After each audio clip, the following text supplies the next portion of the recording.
Leo Hohmann's new book, Stealth Invasion, Muslim Conquest Through Immigration and Resettlement Jihad. Now, here's why I have an interest in this. Because I live in the part of the country that is called Little Mogadishu. Minnesota, and particularly the Twin Cities, has well over 100,000 Somalis, the largest population in America, and we have our challenges. Now, certainly not all are ill-intentioned, but too many women here in my area are harassed, dogs are beaten and killed because they're considered unclean, and related issues. Still, Minnesota's liberalism welcomes more and more from unsafe lands, and few Americans in this part of the country feel safe. Eric Barger joins me as my co-host for this hour, and Leo Hohmann, welcome to the program for the first time. Thanks for having me on today, Jan. Happy to be here. Did it surprise you, Leo, when a leftist judge blocked Donald Trump's efforts to keep America safe? Now, this is several weeks ago, and then that was backed up by the Ninth Circuit Court. No, Jan, not really. We've seen the left mobilizing to an extent that we have never seen before. They are unified, it seems, at many different levels of our society right now, whether it be the media, the educational system, the court system. It's all being politicized. Rather than doing their job in the education system, for instance, I'm writing a story today about a school district in Georgia that's firing teachers if they speak out on social media on immigration, speak their minds in a way that would line up with the policies, approving of the policies of President Trump. And so they're being fired, threatened, and fired. And so it would not surprise me in the least that we would have federal judges coming out and instead of interpreting the Constitution and doing their job and staying within the bounds of the authority of the judicial branch, we see them becoming politicized. And everything under the Obama administration was politicized, yes, as you know. But Barack Obama had the same list of terror nations. Exactly, and he had even blocked refugees from Iraq for a period of 6 months.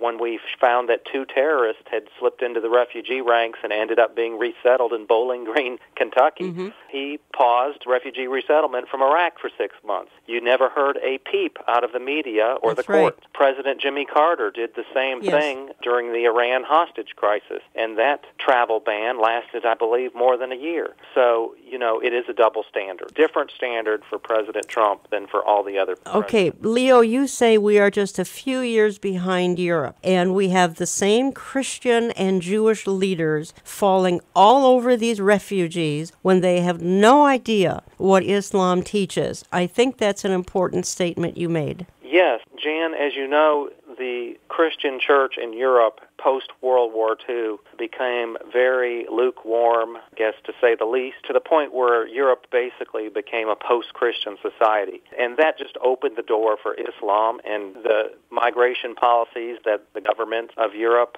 implemented were conducive for Islam to exploit those lax immigration laws and to rush in to fill the gaps, not only in the economy, because part of the thing that the leftists and globalists are always preaching in a post-Christian society is what? Abortion, family planning, have smaller families, have homosexual relationships are fine. Those are now resulting in sterile same-sex marriages. In Europe, the birth rate for women is now down to like 1.4 children per woman in many countries, well below replacement value. So in an environment like that does not desire to sustain itself or defend its culture, it's perfect for Islam to rush in and fill that vacuum. And that is what I see happening in America now. Fewer people, according to Pew Research and other major polls, believe in God in America than ever before. Still much stronger than Europe, our faith, culture, but it is slipping, and it is slipping fast. That's the stage. But again, you make the statement that we have the same Christian and Jewish leaders falling all over these refugees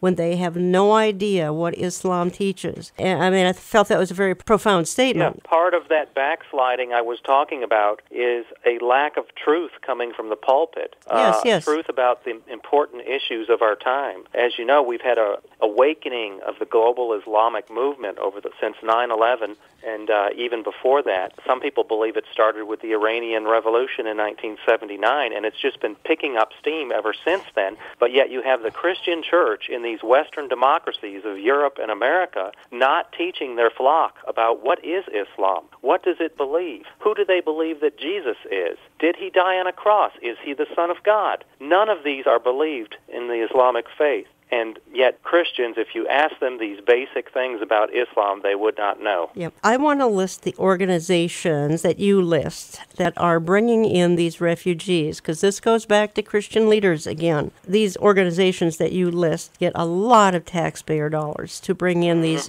migrants, these immigrants. And folks, you are listening to Understanding the Times Radio, and I'm Jan Markell. I'm talking to Leo Hohmann, and his new book is Stealth Invasion, Muslim Conquest Through Immigration and Resettlement Jihad. That's right, Muslim conquest through immigration and resettlement jihad. And here are the organizations being used to do this. The U.S. Conference of Catholic Bishops, the Lutheran Immigration and Refugee Services, Episcopal Migration Ministries, World Relief Corporation, which is an arm of National Association of Evangelicals, Church World Services, part of the World Council of Churches, the U.S. Committee for Refugees and Immigrants, and then there are some others, perhaps less known, International Rescue Committee, and a few other. There are about 10 here, 8 to 10. And these folks get huge dollars. Is that correct? Yes, and don't forget the Hebrew Immigrant Aid Society, Yes. which is another one. I believe 6 of the 9 are affiliated with religious denominations. And so these organizations, as you said, present themselves as strictly humanitarian in nature, charitable, humanitarian, non-profit, do-gooding operations. What's not to like about that? Well, when they come into your community and start explaining why accepting refugees is going to be such a good thing and good for your community, and when they're quoted in the local newspapers, it's never pointed out that these are the exact same organizations that are profiting from the resettlement of refugees. They get paid over $2,000 for every refugee that they bring and resettle into the United States. And not only that, they get to keep about half of that, by the way. Okay, I did not know that. Not only that, and they're paid this money by the U.S. federal government. They're also paid by the government to collect travel loans from the refugees. Every refugee has to fly here and needs a plane ticket to get here from the third world. The refugee gets a loan to pay for that airfare, and then it's up to the resettlement agency, these 9 organizations, to collect back from the refugee the cost of that airfare, and they get to keep a percentage of that in the way of a collection fee. Thirdly, they not only get paid in those 2 ways, they also get paid a third way. They offer services then to the refugees once they arrive in the United States. They can be these services anything from how to improve your marriage to how to shop for healthy food, how to drive a car, how to do this, that, and the other. They're just unending services that they can provide to the refugees and get federal grants. So they have 3 ways of making money off of refugees, but yet we're never told when they're out there lobbying on behalf of refugee resettlement that it's in their financial interest to have more refugees every year come into the United States. If I thought being called a bigot because I have the same views that Leo does is something, I can imagine the kind of heat that is coming his direction. And of course, that's just the way you marginalize somebody. The reason people are sleeping today, and I really want to ask questions, but I can't help but comment here, we're sleeping because the media is so silent, and even, well, not really silent, they're promoting,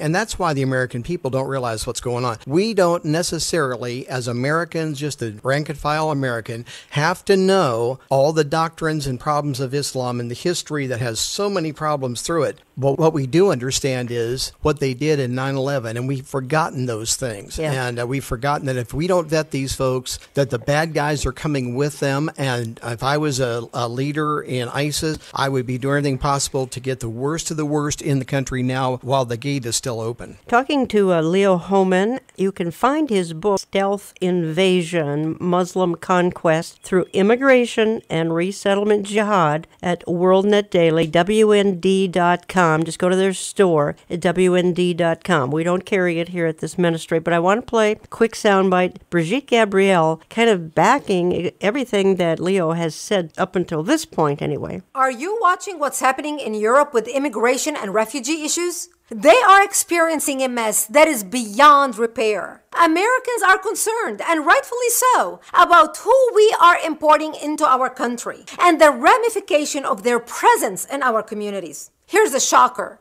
Do you know that it is the United Nations Commission on Refugees who decides which refugees come to America? Yeah, you heard it correctly. They work with the State Department, who then works with 9 federal contractors. 6 of them are religious organizations, Christians and Jews, to resettle the refugees at the cost of $1 billion, not counting extra benefits like welfare. And where is this money coming from? Your pocket. The Treasury Department. The federal contractors use subcontractors to spread the refugees throughout America. Once they bring one refugee in, the process starts all over again to bring their extended family. It's a cash cow, and everyone is jumping on the do-good wagon because of the millions of dollars they stand to make. To give you an idea, Lutheran Immigration and Refugee Service is 95% funded by your tax dollars. Their revenue for 2014 was $59 million and some change.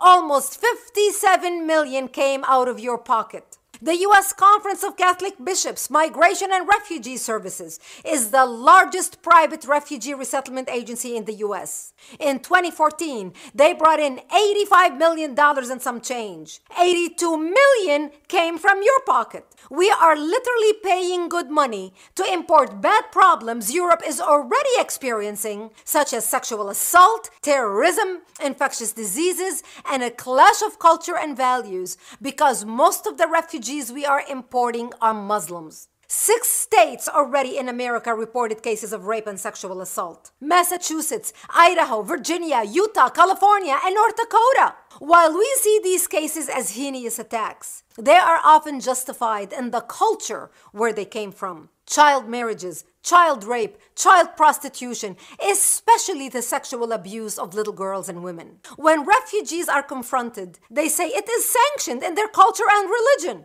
Refugee cities have also become hubs for illnesses, such as highly infectious bacterial diseases like active tuberculosis that were once controlled, now mushrooming all over America. Colorado has 16 cases, Ohio 11 cases, Vermont 35, Wisconsin 117 cases. Most of them are drug resistant, which means it costs us, the taxpayers, $150,000 per case, and it takes 6 to 8 months to treat them. Florida, 11 cases, Idaho 7, Indiana 4, Kentucky 9, and North Dakota 4 cases. Refugee resettlement is not about humanitarianism, but about supplying cheap labor. Most refugees are on welfare of some sort, which makes anyone employing them eligible for the Federal Work Opportunity Tax Credit. An employer has a greater incentive to hire a refugee whose salary is subsidized by the taxpayer instead of hiring a struggling American. The food processing, meat packing, manufacturing, and the hotel industry are enjoying cheap labor at the expense of the U.S. taxpayer and cultural and social upheaval. It's companies like Chobani Yogurt, Tyson Foods, and Chipotle, just to name a few. So don't fall for the humanitarian mumbo-jumbo. Refugee resettlement is an industry driven by the importation of cheap labor and potential votes.